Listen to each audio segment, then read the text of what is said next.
Pregunto una vez más, ¿me oyen bien allá atrás? Ok, dije, no me están oyendo, pero sí me están oyendo, gracias a Dios. Bien, todos por favor volteen sus sillas hacia acá, que nadie me dé la espalda. Vamos a dar paso a la enseñanza en esta mañana especial de celebración.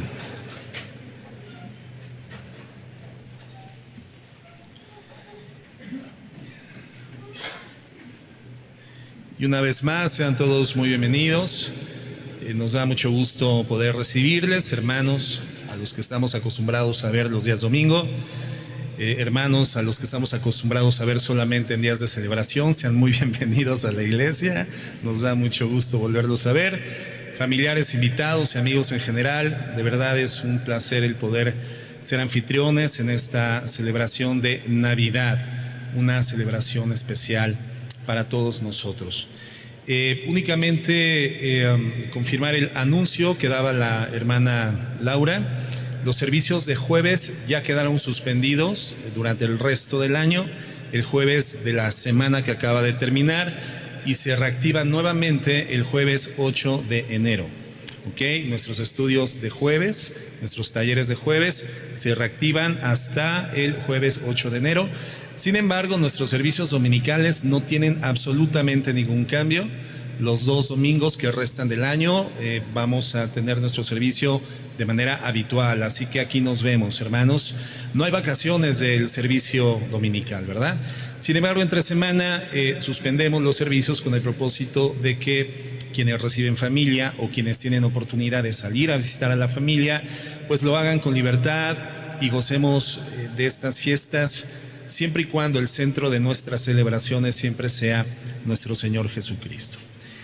En esta mañana, con la guía del Espíritu Santo, vamos a dar un tema que, por supuesto, tiene que ver con esta temporada, porque estamos celebrando la Navidad.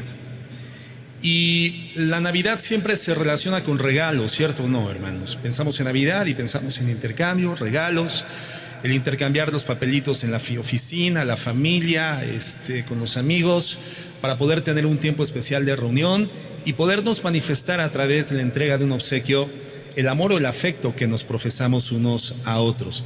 Y por supuesto, pues entendemos que es una fecha en la cual se incentiva importantemente la comercialización de productos, ¿no? La mercadotecnia pulula ahorita, al punto en que mucha gente piensa que la Navidad, hermanos, la inventó la Coca-Cola, o que la Navidad es Santa Claus. Y el comercio, pues en esta época, hermanos, crece fuertemente porque Navidad es regalar y recibir regalos.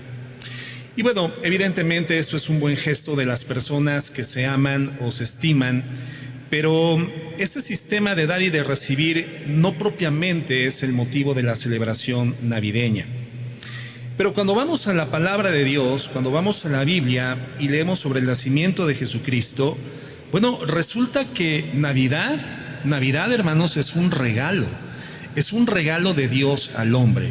Quiero leer Isaías 9, versículo 6.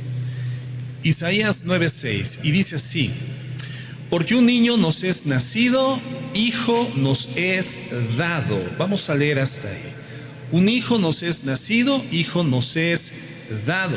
Y entonces quien suministra, quien da al hijo, entendemos en esta perspectiva profética que se registra en la historia de la humanidad 720 años antes de la concepción y nacimiento de Jesús, nos damos cuenta entonces de que quien suministra, quien da este regalo, este niño, este hijo, es el Padre.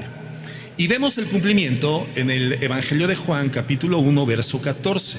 Juan 1:14, y dice: y aquel verbo, haciendo alusión a Jesucristo, fue hecho carne y habitó entre nosotros, y vimos su gloria, gloria como del unigénito del Padre, lleno de gracia y de verdad. Y esto, hermanos, pues no es otra cosa sino la descripción de un regalo de Dios a la humanidad, un regalo de Dios al hombre, el mejor regalo de Dios que hayamos podido recibir como seres humanos. ¿A quién le gusta recibir regalos, hermanos? Pueden con libertad levantar sus manos los que son materialistas. Allá todos los bajaron, ¿verdad? A todos, hermanos, nos gusta recibir regalos. ¿Por qué? Porque es muy grato, es muy agradable que se acuerden de ti. Un regalo siempre es sintomático de que alguien te aprecia, de que alguien te quiere, alguien está pensando en ti. Por eso a todos, hermanos, nos gusta recibir regalos. Sin embargo, los regalos no siempre son acertados. ¿A qué me refiero? El punto es este. Lo peor de un regalo es no acertar en el regalo. ¿Te ha sucedido dándolo o recibiéndolo? Porque aun cuando es verdad que se puede demostrar cariño, afecto, amor hacia la persona, hacia quien se entrega el regalo, lo que muchas veces no logramos es cubrir una necesidad práctica a través del regalo que estamos dando. Aun cuando la necesidad real sea real o meramente emotiva, pero resulta que muchas veces entregamos algo diferente a lo que la gente espera recibir o recibimos algo diferente a lo que realmente deseamos nosotros. Lo ideal es que un regalo, hermanos, cubra una necesidad. Eso es lo ideal. Que un regalo cubra una necesidad o que sea práctico para alguna tarea en particular. Y aunque entre las personas que se quieren, si no acertamos con el regalo, de igual forma lo agradecemos, pues sucede que muchas veces nos quedamos con las ganas, ¿no? ¿A quién le ha sucedido que llega la temporada navideña, destapa su regalo y encuentra una preciosa caja de iPhone 16 o 17 o 25, en el que vaya, ¿verdad? Y dices, Señor, gracias, gloria a tu nombre. Y abres la caja y encuentras chocolates, ¿no? Y aun cuando sean Ferrero Rocher, hermano, pues qué comparativo hay entre un Ferrero Rocher y un iPhone 17, ¿verdad? Y nos sucede muchas veces eso, que estamos esperando algo o creemos que vamos a ser bendecidos con algo en particular y cuando recibimos lo agradecemos porque amamos y nos aman, pero en términos reales no cubre la necesidad que esperábamos. La realidad, hermanos, es que para la mayoría de nosotros es muy difícil acertar con los regalos. ¿Por qué? Porque los mejores regalos son los que deseamos en el fondo de nuestro corazón. Y conocer esas necesidades tan íntimas o los deseos o anhelos más profundos de una persona realmente es complicado. Hay que conocer muy bien a una persona para acertar plenamente con nuestro regalo. Y qué difícil es para una persona con la que no acertamos el regalo porque no le conocemos tan profundamente como requeriríamos para poder satisfacer su necesidad. Cuando nosotros entregamos un regalo y no acertamos y después volvemos a ver a esa persona al paso del tiempo, podemos preguntarle, ¿qué has hecho con el regalo? Y metemos en una complicación a esa gente. ¿Por qué? Porque muchas veces regalamos lo que nos regalaron. ¿Te ha pasado? Y te preguntan, ¿y qué hiciste con el regalo? ¿Cómo te quedó? ¿Y qué tienes que responder? Si eres un hijo de Dios, cristiano, nacido de nuevo por la gracia del Señor y entiendes que la mentira no es de Dios y los que mienten no heredarán el reino de los cielos, te ves en la inevitable necesidad de decir, híjole, mira, discúlpame, no lo he utilizado porque no me quedó, pero mira, fue de bendición para otra persona, lo pude regalar a alguien que sí le quedó, etcétera. Es una complicación, ¿cierto o no?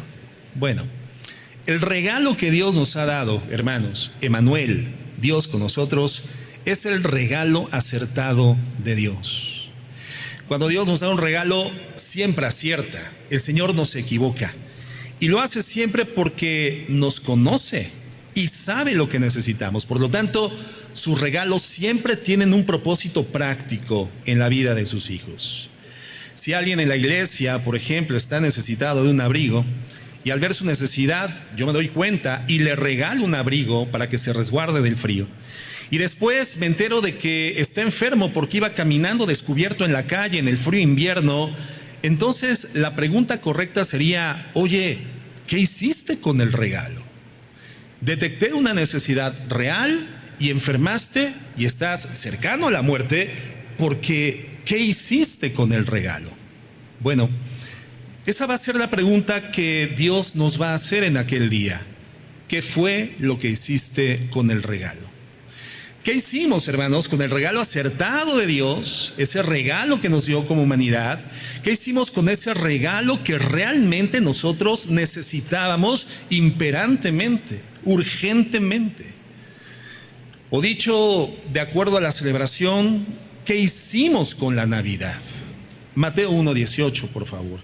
¿Qué hicimos con la Navidad? Vamos a leer el siguiente relato. El nacimiento de Jesucristo. ¿De qué forma fue? Así.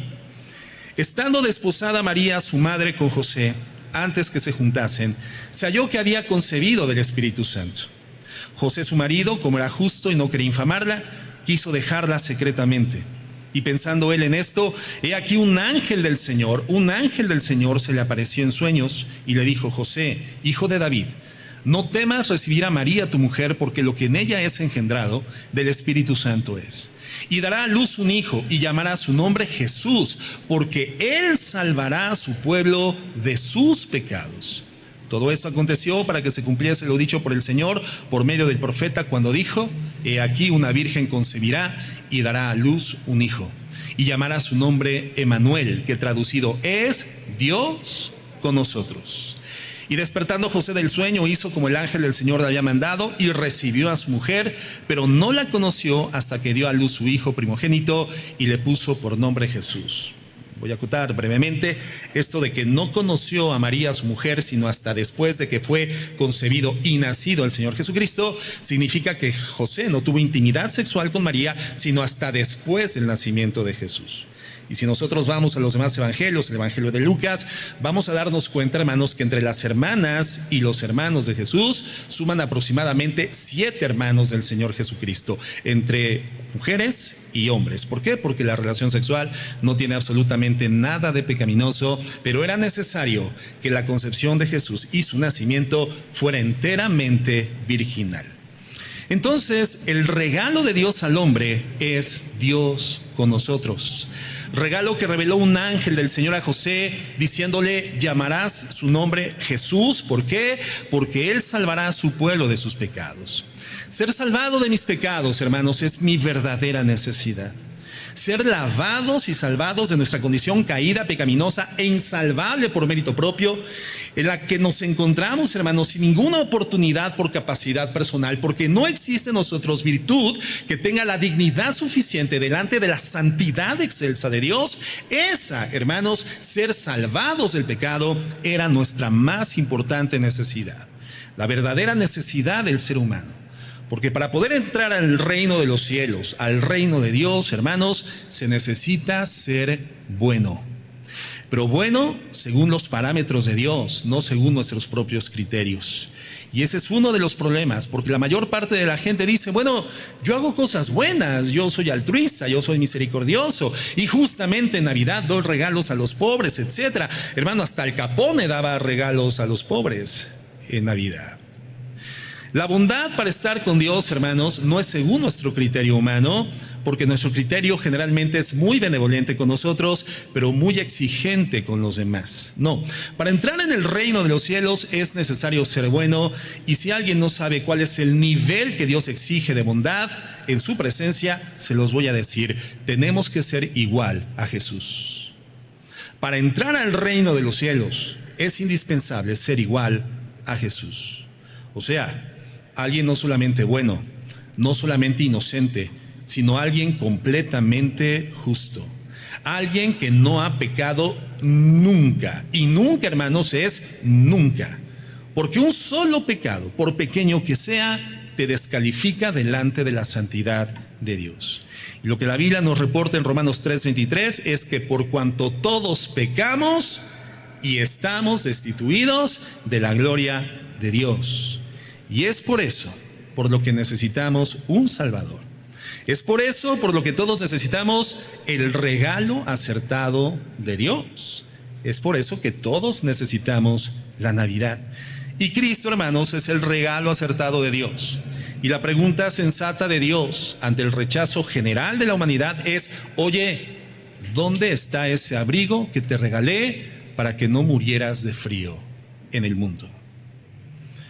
Creías que no lo ibas a necesitar y por eso lo despreciaste, pero ya te das cuenta de que no es así. Lo necesitabas para no enfermar, lo necesitabas para no morir. Emmanuel, Dios con nosotros, hermanos, para no enfermar. Emmanuel, Dios con nosotros para no morir. Y no me refiero a la enfermedad física, a la enfermedad del cuerpo. Me refiero a la insalvable condición de enfermedad del ser humano, esa condición oprobiosa y decadente donde llega la infuncionalidad espiritual y del alma. por causa de la maldad y del pecado. Mucha gente se siente incómoda con Dios porque histórica y culturalmente hemos desarrollado una idea equivocada de quién es Él. Y tenemos la idea de que lo único que Dios quiere hacer es controlar nuestras vidas, pero no es propiamente de esta forma. Emmanuel, Dios con nosotros, hermanos, no es control.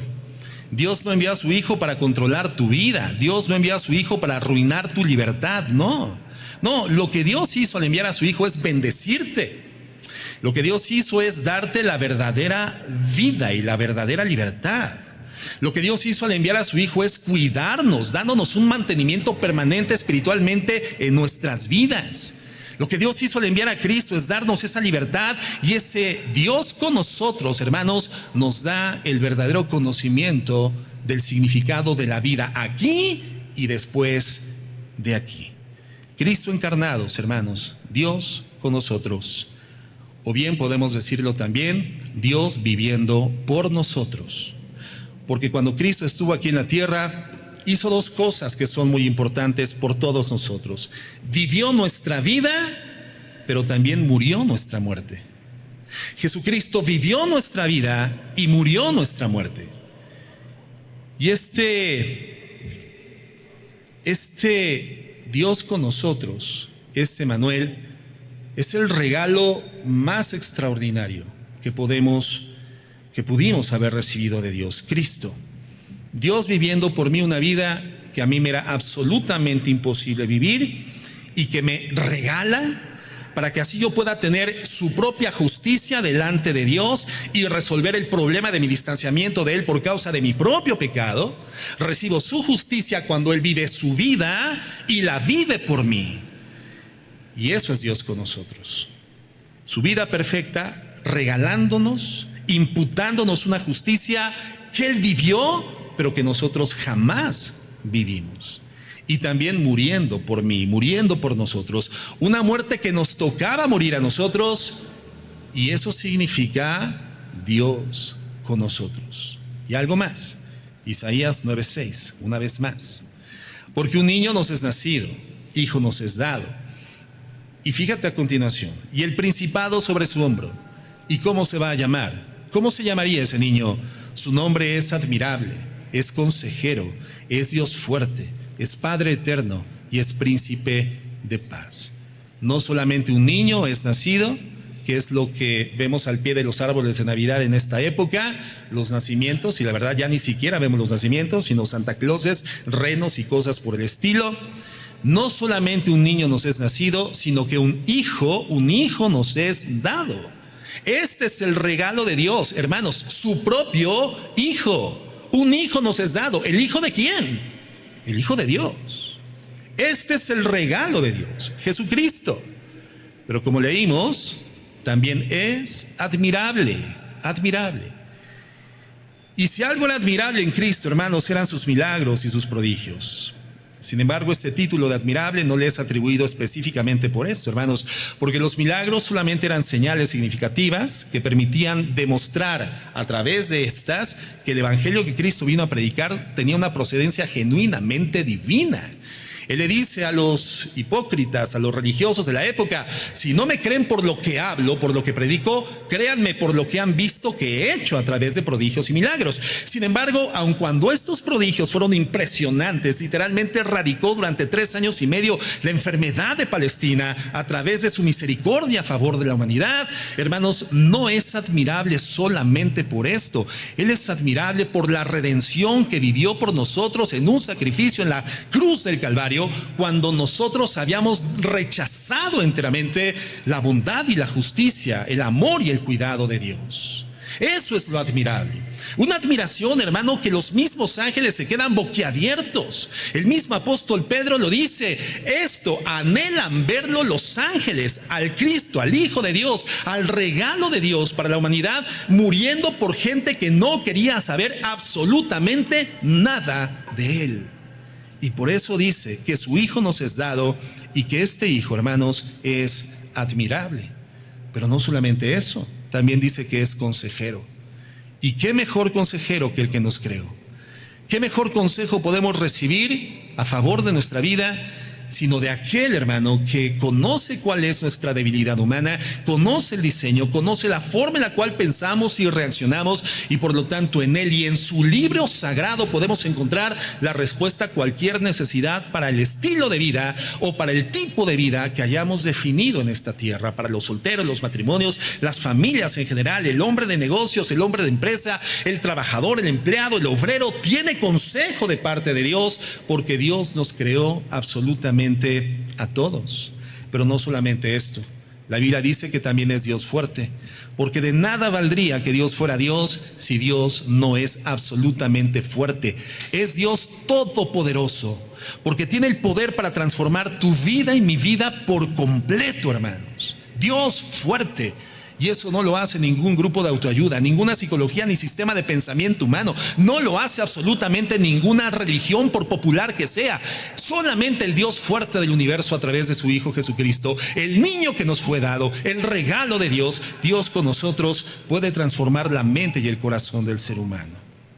Yo he visto a personas con el alma envenenada recibir el poder de Dios para poder salir de la amargura, del egoísmo que los ahogaba, para salir de la depresión que los mataba, para salir de las adicciones que los esclavizaban, para salir del rencor que les llevaba a la destrucción de sus propias familias. ¿Y quién hace esto? Solamente el regalo de Dios, porque Jesucristo, hermanos, es Dios fuerte.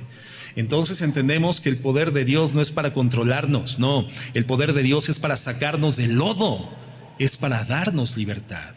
Pero también dice que es Padre eterno. Y todos, hermanos, hemos tenido un padre, lo hayamos conocido o no, hayamos recibido sus bondades o no, haya sido una experiencia de gozo, de paz y de armonía o una experiencia traumática. Todos hemos tenido un padre. Pero nuestros padres, aun cuando han sido presentes y nos han amado y nos han suministrado lo mejor que han podido darnos, nuestros padres siempre van a fallar. Pero el Padre que viene a representar Jesucristo, hermano, el Padre Celestial, dice que es eterno, y esto apela a su bondad. Una bondad que no tiene límites, hermanos. Una bondad que la podemos ver reflejada volteando a mirar la cruz del Calvario por amor. Y continúa diciendo que es príncipe de paz. Romanos 5:1 dice que hemos sido justificados. Justificados pues por la fe tenemos paz para con Dios por medio de nuestro Señor Jesucristo. Príncipe de paz significa que Él viene a darnos una paz delante de Dios. Y esta podría ser llamada una paz jurídica, una paz posicional. ¿Qué significa esto de paz posicional? Es decir, hoy somos declarados justos delante de Él. Dios ya no nos considera sus enemigos porque ya no estamos en guerra con Él. Eso significa paz con Dios, una paz jurídica, y fuimos trasladados a esta posición de tranquilidad y de acuerdo con Dios. Él ha pacificado nuestra condición humana delante de un Dios santo del cual nosotros nos habíamos distanciado. Por eso, hermanos, es la paz jurídica que el Señor Jesucristo nos viene a dar. Pero no solamente la paz judicial, sino también una paz que sobrepasa todo entendimiento, que puede gobernar la mente y el corazón de los seres humanos. ¿Y cómo se consigue esta paz que sobrepasa todo entendimiento? Hermanos, esa es una paz que logramos tener cuando entendemos que el Señor lo gobierna absolutamente todo. Aunque las cosas que nos rodean parezcan estar saliéndose de control, aun cuando nos encontremos con los discípulos en una barca en medio de la tormenta, pareciendo que la barca se anega, que literalmente vamos a morir ahogados, que se va a hundir, y aun cuando eran pescadores, algunos de ellos no podían controlar la intempestuosidad del mar y de los vientos, y corrían de aquí para allá porque todavía no conocían la paz que sobrepasa todo entendimiento. El Señor nos dice: tú eres mi hijo, tienes esta paz. ¿Y cómo puedes tener esta paz? Esta paz la tienes no solamente cuando ya tienes la paz jurídica con Dios por Cristo, sino cuando ahora, teniendo la paz con el Señor, comienzas a disfrutar de su paz, confiando tu vida a su perfecta soberanía. Cuando dejas de correr en la barca de aquí para allá, cuando apremian las deudas, cuando viene la enfermedad, cuando las noticias malas llegan a la casa, cuando los hijos se van, cuando el marido se fue, cuando la mujer se fue con el de Santorini. Te dije que cambiaras de marca, hermano, pero bueno, en fin. El tema es ese, esa paz que a pesar de la adversidad nosotros experimentamos cuando le decimos al Señor: tú nunca has dejado de tener el control, porque tienes todo el poder. Entonces, podemos ser justos posicionalmente delante de Dios, pero no tener la paz de Dios, porque no te has rendido a la soberanía de Cristo.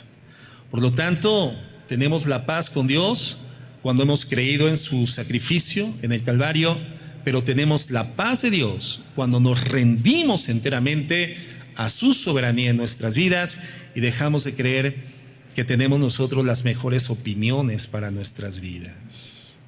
Voltea a ver a tu hermano ahí que tienes en la mesa, ¿verdad? Y dile: no tienes la mejor opinión para tu vida. No le saques, hermano, díselo. Y tú respóndele: y tú tampoco tienes la mejor opción para tu vida. Pero la realidad es que creemos que tenemos las mejores opiniones y las mejores decisiones para nuestras vidas, hermanos. Y a juzgar por los resultados nos podríamos realmente dar cuenta con honestidad de que no tenemos las soluciones, de que no tenemos la mejor opinión.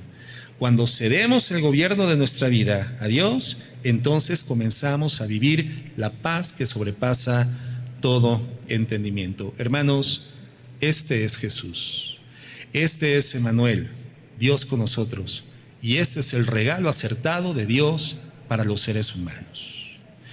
Entonces ya vimos qué es el regalo, pero quiero que veamos brevemente cómo llegó ese regalo, cómo vino al mundo este regalo. Y llegó naciendo ¿en dónde, hermanos? En un establo, un lugar donde jamás un bebé debería de nacer, un lugar en el que comen los animales, y no solamente comen, hacen otras cosas que son indecorosas o que son corrompidas por su naturaleza contaminante. Y ahí nace el Señor Jesucristo. ¿Y dónde es colocado el Señor Jesucristo una vez que nace? En un pesebre, un lugar sucio y contaminado. Y esto tiene implicaciones importantes en la historia del regalo de Dios. ¿Por qué tuvo que nacer ahí? ¿Por qué? ¿Y qué nos quiere enseñar Dios con el sitio en el que nace Jesucristo? Bueno, hermanos, Cristo nació en un sitio sucio como ese establo y ese pesebre, porque Cristo es ahí donde siempre nace. El Señor Jesucristo siempre nace en un lugar sucio, en un corazón sucio, contaminado y lleno de pecado. ¿Para qué? Para que Él pueda limpiarlo, para que Él pueda darle dignidad y libertad, esa libertad que hemos perdido precisamente por el pecado. Entonces, al ver esto de parte de Dios en nuestras vidas, nadie le puede echar la culpa al Señor de lo que le está pasando. No. Cristo, desde su misma encarnación hasta su muerte en la cruz, es para nosotros el regalo de Dios. Emmanuel, Dios con nosotros, para cambiar nuestra vida y nuestra eternidad. Hemos visto el regalo, hemos visto dónde nació el Señor Jesucristo, y quiero que echemos un rápido vistazo a cuál es la actitud con la que es recibido ese regalo por la humanidad. Y aquí es donde encaja la pregunta: ¿qué has hecho con mi regalo? Una pregunta que nos hace Dios a todos. Y vamos a Mateo 1:1, por favor. Mateo 1:1. ¿Qué has hecho con mi regalo? Y dice así: cuando Jesús nació en Belén de Judea en días del rey Herodes, vinieron del oriente a Jerusalén unos magos.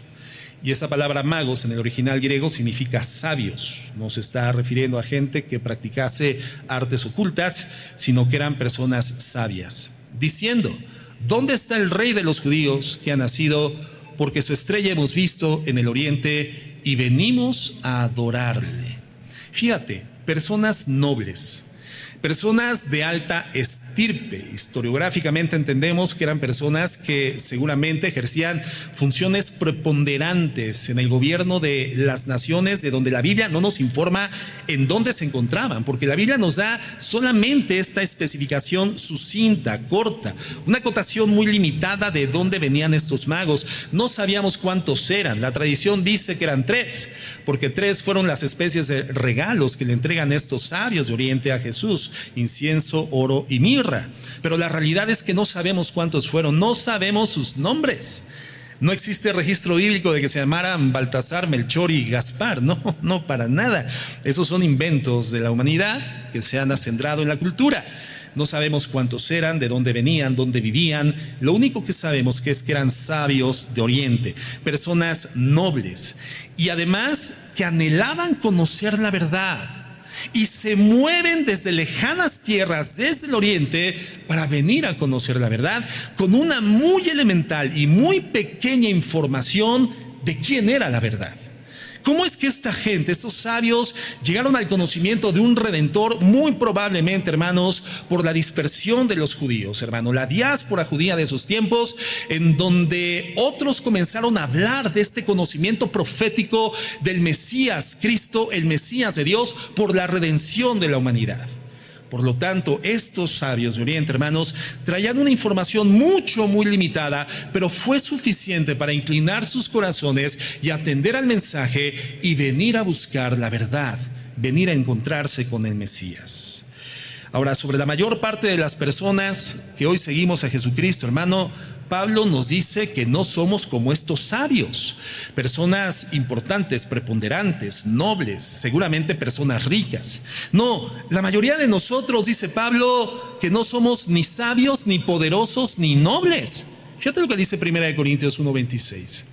Dice, pues mirad, hermanos, vuestra vocación, porque no sois muchos sabios según la carne, ni muchos poderosos, ni muchos nobles. Y si continúas leyendo, dice que el Señor usó de lo vil y lo menospreciado del mundo, es decir, por nosotros, para humillar a los que se sienten importantes, a los ricos, a los nobles. Entonces, hermanos, la realidad es esta. Estos sabios de Oriente son como esa partícula excepcional de personas muy importantes que han seguido a Jesucristo. La mayoría de nosotros ni somos sabios, ni somos nobles, ni somos poderosos. ¿Quién se apellida aquí Pompidou? Nadie. ¿Quién se apellida Richelieu? Nadie. ¿Quién puede decir, no, pastor, mi apellido es de alta estirpe, es un abolengo, es de un pedigrí? No, pedigrí son de los perros, hermano. No, es un abolengo impresionante, pastor. O soy muy poderoso aquí en Uruapan, hermano, si lo fueras ya te hubieran secuestrado. No eres tanto.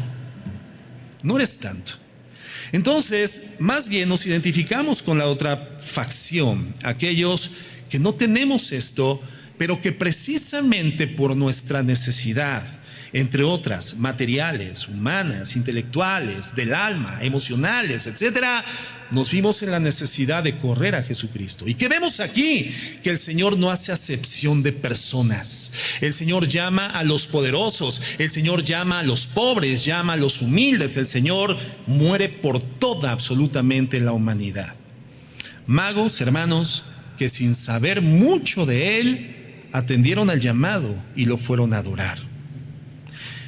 Pero al contrario de los magos, habían personas que sí sabían mucho sobre la llegada del Mesías. ¿Quiénes? Los principales sacerdotes, los escribas, digamos los religiosos oficiales de Israel. Fíjate lo que dice Mateo 2:3. Dice así: oyendo esto, el rey Herodes se turbó y toda Jerusalén con él. Y convocados todos los principales sacerdotes y los escribas del pueblo, les preguntó dónde había de nacer el Cristo. Aquí vemos a Herodes, muy preocupado cuando alguien llega y le dice, es que ha nacido en Belén el Hijo de Dios, el Rey de Israel. Y teme, y toda la ciudad se turba juntamente. Y entonces convocan los que sí sabían, a los sacerdotes, a los que habían estudiado a lo largo de los años y heredado toda la herencia judía, todo el conocimiento veterotestamentario, el Antiguo Testamento, proféticamente orientando la atención hacia ese Mesías. Y dice, y ellos le dijeron, en Belén de Judea, es ahí donde van a nacer, porque así está escrito por el profeta. Y tú, Belén, de la tierra de Judá, no eres la más pequeña entre los príncipes de Judá, porque de ti saldrá un ungido que apacentará a mi pueblo Israel. Entonces, hermanos, esta gente, los fariseos, los religiosos oficiales, los sacerdotes, sí esperaban el regalo y sí sabían todo lo relativo a su llegada, pero respondieron de una forma muy diferente al regalo, muy distinta a la forma en la cual respondieron aquellos que sabían muy poco, los sabios de Oriente. Casi no sabía nada y atendieron al llamado. Fueron a recibir y a destapar el regalo. Pero estos que sabían todo lo que se tenía teológicamente que saber, hermanos, no llegaron por el regalo. No les interesó el regalo. Estos sabían toda la teología que en sus tiempos podían tener. Todo el conocimiento en su cabeza, pero ningún entendimiento en el corazón. Centrados en ellos mismos, en sus tradiciones, en la posición religiosa de privilegio, tenían a poca distancia al Mesías del que sabían todo, pero sus corazones estaban muy lejos del regalo de Dios. No se molestaron en recoger el regalo. Personas que saben mucho del regalo. Y puede ser que en esta congregación nos encontremos con este tipo de personaje en relación a la Navidad. Personas que saben mucho del regalo, pero no tienen nada porque no entienden nada de lo que significa el regalo. Gente que se siente cómoda en la iglesia, que no está expectante. Religiosos que saben todo lo que deben de saber del regalo, lo tienen delante, pero no lo reconocen. Quiero que veamos otro caso, Mateo 2:3, rápidamente. Mateo 2:3 dice: oyendo esto, el rey Herodes se turbó y toda Jerusalén con él. Hermanos, cuando se entera Herodes del nacimiento de Jesús, el rey de Israel comienza literalmente a temblar de pánico.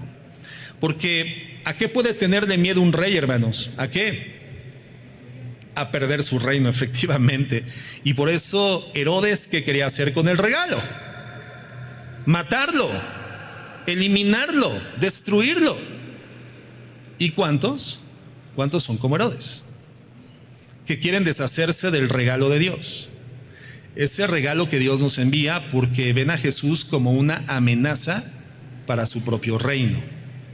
Saben que Jesús es el Rey de Reyes y que va a demandar todo de su corazón. Y entonces, como Herodes, entran en pánico. Herodes se turbó, hermanos, y la palabra es aterrorizó. Y esto siente mucha gente cuando se enteran de que Jesús es el Rey y que quiere reinar en su corazón. Se turban porque saben que durante años han usado su trono, un trono que no les corresponde a ellos y donde han establecido sus principales intereses egoístas. Y que el rey legítimo de ese lugar, de ese trono, de ese reino ha llegado. Pero esta gente más bien prefiere vivir como hasta este momento ha vivido, sin conocer la verdad y siendo ellos y solamente ellos quienes gobiernan sus vidas, aunque eso les lleva a la destrucción de su propia vida, a la destrucción de su matrimonio y a la destrucción de sus familias. Es que no voy a permitir que nadie, sino yo y solo yo, gobierne en mi corazón. Son mis decisiones, son mis normas. Si voy a la iglesia, sí, son buenos preceptos, sí se comparten buenas cosas, pero en mi casa, con mi familia, en mi matrimonio y con mis hijos, mando yo. Y en mi propio corazón, yo soy el rey. Entonces, hermanos, ¿a qué tipología de personaje bíblico pertenecemos nosotros? ¿En dónde nos vamos ubicando? Vamos a ver la última forma de aceptar el regalo. Lucas 2:7. Y dice así: y dio a luz a su hijo primogénito, lo envolvió en pañales y lo acostó en un pesebre. ¿Por qué? Porque no había lugar para ellos en el mesón. ¿Quién es este otro tipo de personas? Los del mesón, hermanos. Los del mesón. Personas a las que les llega el regalo literalmente a la puerta de su casa y no le hacen caso. ¿Quiénes serían los del mesón? Bueno, personas que viven muy cerca de nosotros, quienes ya hemos recibido y abierto el regalo, pero que tienen tan lleno su corazón, tanta gente en su mesón, que no les queda espacio para atender a una mujer que está a punto de llevarles el privilegio de tener en su casa al Rey de Reyes. Triste caso, hermanos, que sucede en muchas casas y en muchas familias. Tienen el regalo tan cerca y lo desprecian. Qué sorpresa se van a llevar cuando se les pregunte: ¿qué hiciste con el regalo que llevé hasta la puerta de tu casa? ¿Qué hiciste con el regalo que te llevé a la puerta de tu corazón y toqué a través de la predicación de tu esposa, o de tus hijos, o de tus papás. Y el último caso, los pastores. Lucas 2:8, por favor. Dice así: había pastores en la misma región que velaban y guardaban las vigilias de la noche sobre su rebaño. Y aquí se les presentó un ángel del Señor, y la gloria del Señor los rodeó de resplandor, y tuvieron gran temor. Pero el ángel les dijo: no temáis, porque aquí os doy nuevas de gran gozo, que será para todo el pueblo, que os ha nacido hoy en la ciudad de David un Salvador, que es Cristo el Señor. Y esto les servirá de señal: hallaréis al niño envuelto en pañales, acostado en un pesebre. Si continúas leyendo en el verso 16, dice que al instante se levantaron y corrieron al encuentro de este niño. Ellos respondieron, hermanos, corriendo con celeridad, como responde quien sabe que es un simple y corriente pastor, humilde. Y esto, hermanos, es una gran ventaja. Cuando nuestras capacidades y nuestras virtudes humanas, que nos pueden llevar a hacer creer que podemos hacer muchas cosas por nosotros mismos, no omnibulan nuestra mente, no omnibulan nuestra conciencia, y no se convierten, siendo capacidades, en el más grande estorbo en nuestras vidas para poder correr en humildad a reconocer nuestra absoluta necesidad de Cristo. Estos pastores, despojados prácticamente de todo, a comparación de los ricos, los poderosos, los sabios o los teólogos, lo que hicieron, hermanos, fue atender en conciencia de su necesidad, en conciencia de su realidad, atender al regalo, correr hacia él y encontrarse con él. El problema es que cuando creemos que valemos por nosotros mismos o que podemos por nosotros mismos, hermanos, no aceptamos el regalo. Cuando creemos que valemos por nosotros mismos, no aceptamos el regalo.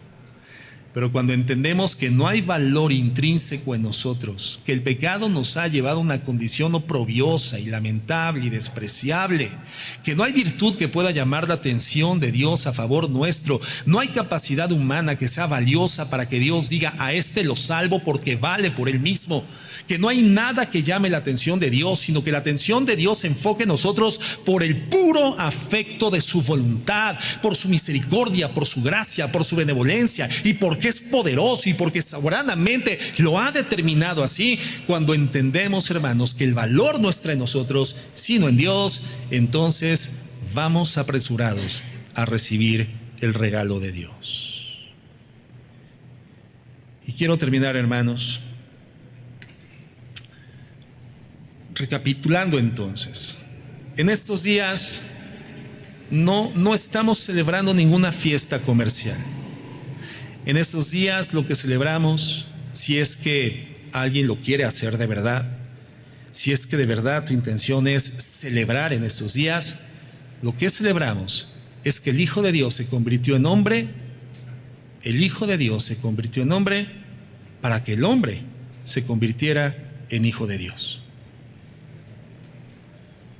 Celebramos que hay un regalo que vino en forma de niño, en forma de hijo.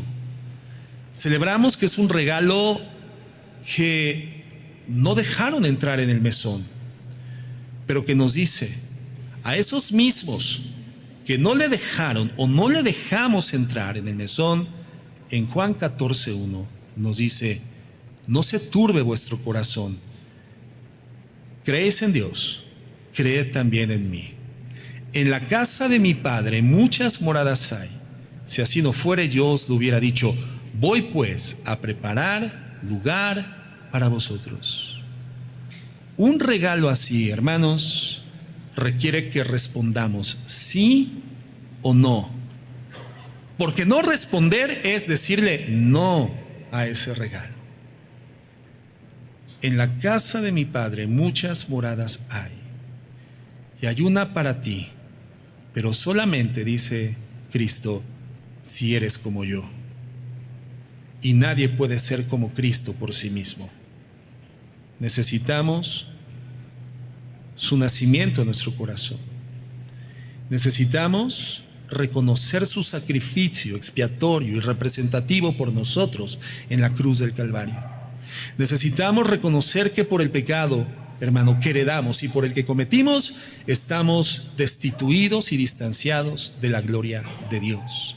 Y que no hay religión, no hay sistema de pensamiento filosófico que pueda acercarnos a Dios, sino solamente aquel que llegó a la tierra siendo el regalo de Dios, levantó la mano y dijo: no se hagan bolas, yo soy el camino, yo soy la verdad y yo soy la vida, y nadie viene al Padre sino por mí.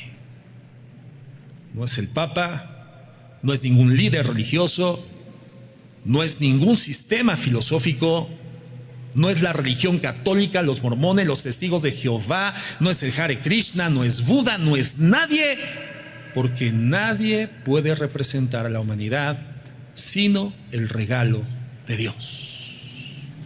Nadie sino el Hijo de Dios, siendo el Hijo de Dios, se hizo hombre para que los hombres seamos hijos de Dios. Y por eso claramente lo dice la Escritura: un solo Dios existe y un solo mediador entre Dios y los hombres, Jesucristo hombre, del cual se dio testimonio a su debido tiempo. A un regalo así, hermanos, le tienes que responder sí o no. Esta es la historia de la Navidad, que no se cuenta en la religión. Solo te presentan a un niño en un pequeño pesebre con la boca cerrada, pero ese niño pequeño que aún no sabía hablar, ya venía hablando desde mucho tiempo atrás a través de las Escrituras en el Antiguo Testamento. Y hoy lo sigue haciendo, hermanos, con el relato de su nacimiento en el Nuevo Testamento. Pregúntate entonces, ¿ya conoces qué es el regalo? ¿Cómo vino ese regalo? Ahora pregúntate, ¿qué has hecho con el regalo? ¿Qué has hecho con ese regalo? ¿Qué has hecho con el regalo acertado de Dios para tu necesidad? Quiero que oremos un momento, podamos inclinar nuestros rostros.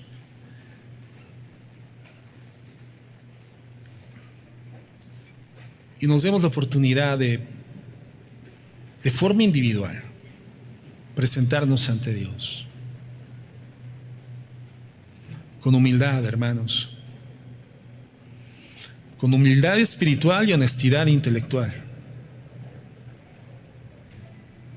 Y le puedas decir: Señor Jesús, hoy entiendo quién eres. Eres más que un simple, extraordinario dato de la historia. Y comprendo un poco más de qué es la Navidad. Y probablemente nada tiene que ver con la forma en la que culturalmente desde mis padres, mis abuelos, hemos venido celebrando estas fechas. Hoy entiendo que eres el regalo de Dios a la más grande necesidad de mi alma, de mi mente, de mi corazón, de mi propio cuerpo, a la más grande necesidad de mi eternidad. Eres el regalo acertado de Dios, porque sin ti, Señor, seguiría perdido, confundido, sin fe, sin esperanza, sin patria, sin ciudadanía. Continuaría siendo un paria espiritual. Eres el regalo de Dios que no falla, que acierta y que resuelve enteramente mi necesidad de salvación, de redención y de vida eterna. Eres el regalo de Dios que establece un alto en mi caminar en la tierra, un caminar que me encaminaba, me llevaba indefectiblemente al infierno. Te has interpuesto en mi caminar y como regalo de Dios has cambiado la eternidad y mi destino, y me has llevado por tu sangre, la que derramaste en el Calvario, con la cual me has limpiado sin que yo lo merezca. Me has llevado a la presencia de Dios. Me has convertido en alguien que hoy ha dejado la enemistad. Has pagado con tu cuerpo y sangre el precio de mi paz y me has reconciliado con un Dios que, si bien me amaba, yo estaba muy lejos de Él. Has tendido el puente, y el puente son tus brazos extendidos en el Calvario, Señor. Y entonces hoy entiendo en qué consiste ese regalo.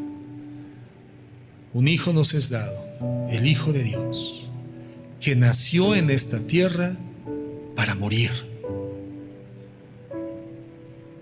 resucitar y darme salvación, justificación y vida eterna. Señor, te quiero pedir perdón por mi pecado y por mi maldad. Quiero pedirte que esa bendición de la vida eterna venga a mi vida. Reconozco, Señor, que he hecho lo malo delante de ti. Reconozco que he pecado de tantas formas a lo largo de mi vida, pero no quiero continuar así. Reconozco que he dañado mi vida, la vida de mi matrimonio, de mis hijos, de mi familia. He dañado a quienes están cercanos a mí. He creído que soy sabio en mi propia opinión. He creído dirigir mi vida y solamente la he dirigido a un barranco. Pero tú estás aquí para salvarme en este día. Y tú has diseñado desde la eternidad este día especial para que yo pueda correr a recibir el regalo de la Navidad, que es Dios con nosotros, Emmanuel, Jesucristo, quien salva a su pueblo de sus pecados. Hoy quiero decirte: ven a mi corazón, oh Cristo. Ven a mi corazón, oh Cristo, porque en este mesón, Señor, hay lugar para ti. En el nombre de Jesús, amén y amén. Gracias a Dios, hermanos. ¿Qué vas a hacer con la Navidad, hermano?